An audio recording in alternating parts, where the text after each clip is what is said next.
For me, a lasting power of attorney is a lifeline for someone who may or may not be able to make decisions for themselves anymore. There are two of them currently. One allows you to appoint somebody to make decisions on your financial affairs and your property, so they could potentially pay for that property or use your assets to pay for care if it was needed. Or the health and welfare one allows them to make health and welfare decisions about you. And this sometimes is a little bit more sensitive and you need a little bit more advice around that one when you are setting up those documents. I consider for these to be as important as someone's will. And I often say to clients that when your will comes out of the drawer and it's actually being read, you're 6 foot under. If your power of attorney is coming out and you need to use it, you're actually still here and you're reliant on someone you trust to make decisions for you.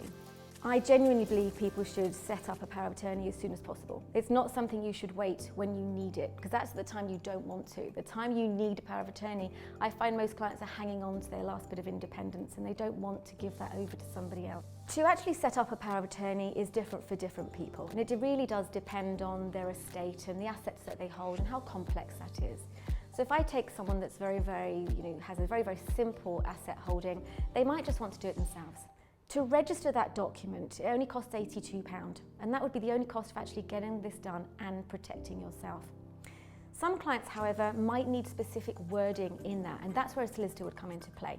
When you're setting them up, a few things to think about are the parties that are included in setting up that document. The first one is you are the donor. The second person involved is obviously the attorney. Now you might want son or daughter, you might want one, you might want friends, but what you also need is a replacement attorney. Because if you only put one person down, which could be husband and wife, if something happened to them before you, or if you weren't able to make capacity decisions at that stage, your power of attorney would fail. The fourth person is your certificate provider. Now this could be your financial advisor, it could be your doctor, it could be a solicitor, but it needs to be someone that can certify that you know what you're doing and that you have capacity when you set the document up. A power of attorney does not have to meet a financial advisor, but from our point of view, it's always so much better.